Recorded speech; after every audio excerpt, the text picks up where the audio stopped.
Have you ever felt overwhelmed by the changing seasons of life and business? Well, forget the cookie cutter advice. It's time to make an honest assessment of where you are right now. So, today I'm going to share a bit about my personal journey from a crossroads to launching this podcast and the mindset shifts that made it all possible and led to the business that I have today. I'm also going to share some practical habits with you that you can implement to cultivate contentment no matter what season your life is in. Welcome to the Mind Your Time podcast. I'm Shannon Baker, your host and coffee aficionado. Whether your goal is to increase your side gig income or scale to six figures, you're in the right place. You will learn about the tools, actionable strategies, and tactics you can use to take back control of your time and life. I specialize in helping purpose-driven women like yourself work smarter and tap into the growth potential their business holds. So if you're ready to make a bigger impact and achieve business growth without being tied to it 24/7, then stick around. Let's dive into today's topic. Now, before we get into today's topic, I want to point out that while I've talked about embracing the season your life is in on the podcast before, today's topic is from a different point of view. Previously, I talked about using slower periods like the summer slowdown to get your back office operations in order. And I'm going to put a link to that in the show notes. But today's going to be different. We're going to talk about making an honest assessment of the season that your life is in right now, or even about to be in, so that you can adjust your business strategy, be successful, and not be overwhelmed by it all. And it's important for you to be honest as you go through this evaluation process, because if you aren't, then my friend, you will set yourself up for failure, which is not what we want. Instead, I want you to pick SMART goals. And my definition of SMART goals is a bit different than what you usually hear. I actually did an entire episode breaking down my unique perspective on this subject.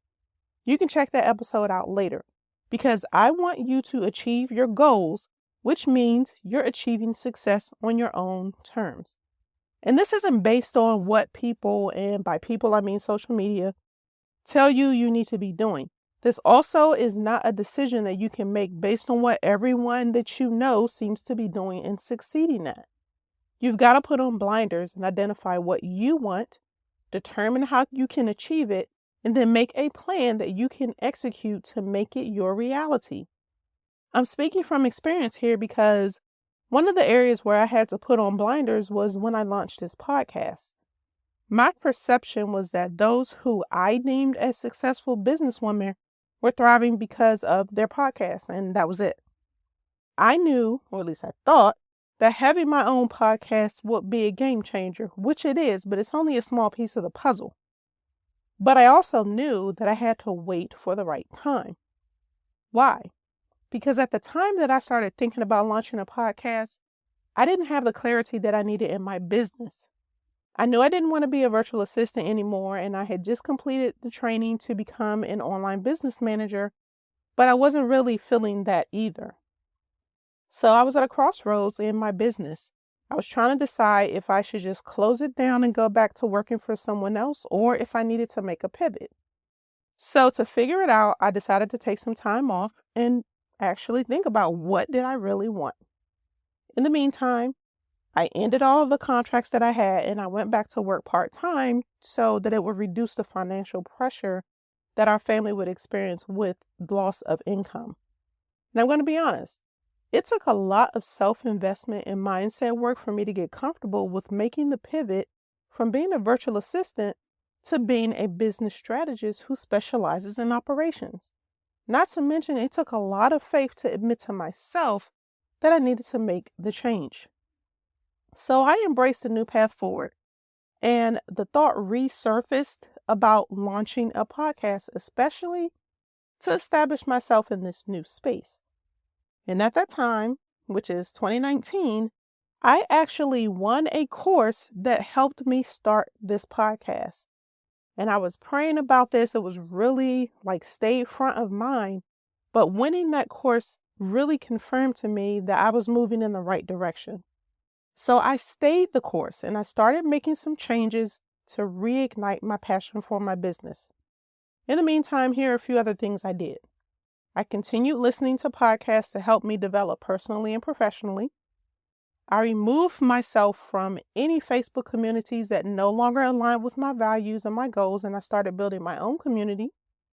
And I decided how I wanted my business to support my lifestyle and align with my values, and how my services could also help other women create a business that did the same for them. So when it came to launching the podcast, I did not rush the process. I focused on identifying my zone of genius first. And I honed in on what made me unique. What was my unique value proposition? I love to put things in order for a specific outcome. My brain just thinks logically and it comes naturally to me. And let me tell you, this mindset shift was so liberating. So I went through the course to launch my podcast, and I set a non-negotiable launch date, which was April 1st, 2020. But this forced me to let go of my perfectionism and really focus on getting the necessary things done. I realized that success to me with launching the podcast wasn't just going to be about metrics and numbers, but it was going to allow me to build a business that supports my lifestyle. So let me tell you, I launched on my launch day in March, right as the world shut down. So I did it scared because I was really scared that this whole endeavor and everything I had done was just going to flatline because no one was riding to work anymore, which is when my target audience will listen to podcasts. But everyone was at home. At least so I thought. And it may have been.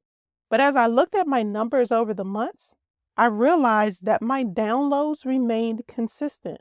So that let me know that you were consistently listening to the podcast if you've been with me from the beginning. And the same is true today. Since launching this podcast, I have experienced so many different things. It's just been an amazing journey. I have even more clarity in my business. I've been invited to be a guest on other podcasts, to speak in different membership groups, to present at different virtual events as a speaker. But really, the true success lies in how this podcast impacts the lives of the amazing women like you who tune in every single week. So I am happy and satisfied with how things have turned out, which is the definition of being content. But let's be real. Being content isn't always easy, especially when life throws you a curveball. I know firsthand that cultivating contentment really requires intention and effort. It's a mindset that we have to maintain even when our circumstances change, which can happen overnight. And we have to accept the fact that nothing is constant but change. So how can we learn to embrace the season of our lives and be content, not just in our business, but just in our personal lives as well? Well, that's what we're going to talk about today. Now, don't get me wrong. I know that, again, change is one thing in life that's constant. And I am not a fan of uncertainty. I really prefer to be in control. No big aha moment there, right? But I've come to accept that there are things that I can't control. And believe me when I say that was a tough pill for me to swallow. Now, there's a quote that I absolutely love by Jack Canfield, and that quote is, "You only have control over 3 things in your life: the thoughts you think, the images you visualize, and the actions you take." The first time I saw that quote, it really made me realize that while I can't control the seasons that I find myself in life, I can control how I deal with those changes. And this is really important to remember because sometimes we're dealing with some pretty difficult circumstances, and we really, really deep down inside want those circumstances to change. But constantly dwelling on that can rob us of our inner peace. So what can we do instead? Well, we can change our mindset, shift our perspective. Our mindset really has a tremendous impact on our outlook and our overall well-being. And we can still find joy even in the midst of challenging seasons. So how can we do this? How can we practice contentment no matter what the season is in our lives, even if it's not the one we want to be in? So here are some healthy habits that I've developed over the years that have helped me cultivate contentment and find peace within every season of life, even as it changes. Habit number 1, stop putting crazy time constraints on everything. If you're like me, and I have a pretty good feeling that you are in many different ways, then you may tend to set some crazy expectations or deadlines for yourself sometimes. I'm a perfectionist in recovery, so I tend to create arbitrary deadlines that I can't meet, but in my mind, I'm telling myself I can do it. And then I get frustrated because I start looking at my progress and comparing it to what other people are doing or have done. Does that sound familiar? Well, if your answer is yes, then it's time to let go of those limiting expectations that stress you out and ask yourself, why exactly are you trying to achieve this anyway? Maybe it was because you saw someone else achieving something by a certain age, or they hit a certain financial goal and you feel like you're falling behind. This has to be one of the biggest negative impacts of social media because everyone puts out all the good things or so-called good things that are going on in their lives, talking about their 6-figure income or bigger that they, have built and are experiencing, and life is just all just peachy, rainbows and sunshine, right? But the truth is, you notice they don't talk about the failures, the struggles, the times that they cry, the sleepless nights, or how their so-called success is impacting the quality of their life. This real behind the scenes stuff is what they don't show us.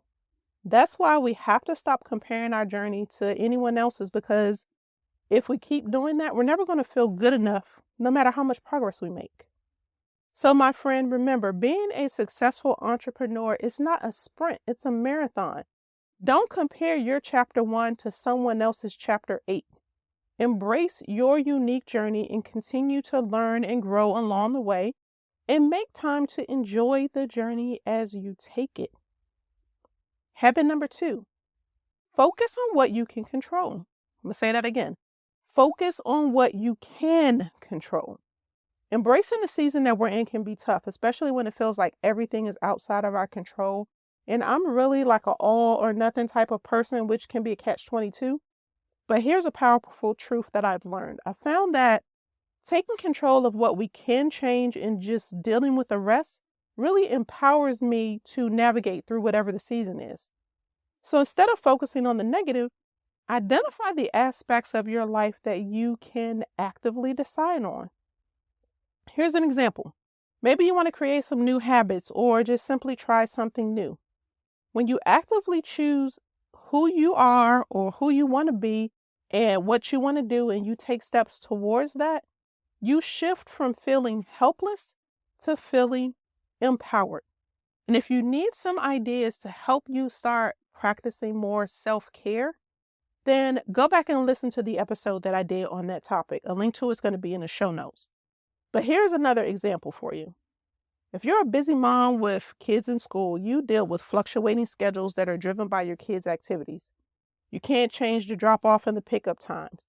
But what you can do is create a more flexible schedule that allows you to get things done in the time that you have. And that's why I always recommend time blocking to help you make this a reality. Time blocking has really been a game changer for me because you can strategically plan your day in designated time blocks and get specific things done. It allows me to maximize the time that I have and prioritize self-care. So I can carve out a few minutes for my morning routine, whether it's 5 minutes to 30 minutes to 60 minutes. But I also still have time for my family, our doctor's appointments, my parents' doctor's appointments, or whatever else I need without having to compromise my own well-being or even the quality of my work. It's all about being realistic and working with the season that your life is in.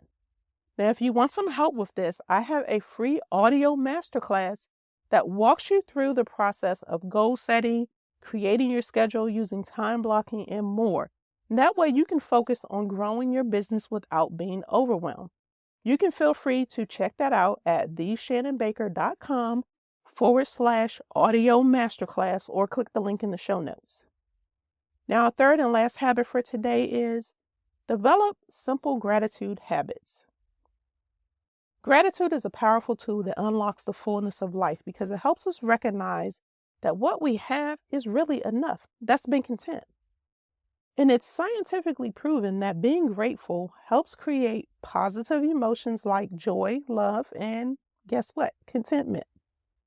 A 2003 study by Dr. Robert Emmons found that even writing gratitude entries for 21 days can lead to a more positive mood, greater satisfaction with life, and improved sleep.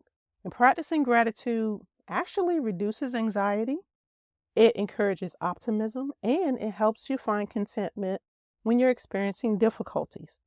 Now, personally, I am not a journaling type of girl, but I've discovered a simple gratitude habit that has been very empowering and it works for me. I have a wall of wins in my office. So when I have a win, whether it's big or small, personal or business, I write it on a 2x2 card, I put a date on it, and I pin it to that wall. So it's a daily reminder of how good I have it. And I just look at those wins when I'm experiencing a challenging season. But this positive reinforcement really reduces my anxiety, helps me be more positive, helps me see my progress, helps me stay motivated, and it helps me sleep better at night.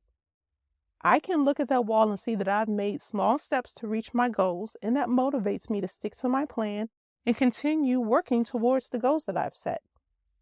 Remember, my friend, contentment comes down to our perspective, which we can control and maintain no matter what the circumstances or the season of our life is.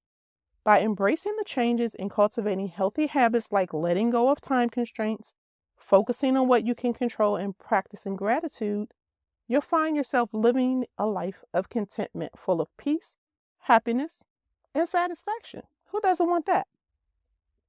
So I want to thank you for tuning in this week. And I hope that you found this episode helpful and motivating. Remember, you have the power to cultivate contentment in any season. But before I let you go, I want to remind you, pick one thing from this episode that you're going to take action on today, because just consuming the content is not going to help you make the changes that you need. And if you found this episode valuable or there's someone else in your community that will benefit from it, take a screenshot, post it in Instagram stories, and tag me at _Shannon Baker. And last ask, social proof matters. So help me reach more women or help them see the value in this podcast itself. Please go to ratethispodcast.com/mindyourtime and leave me a rating and review. So that's all I have for you this week, and I hope you will be joining me back here next week as well. But until then, keep calm and streamline.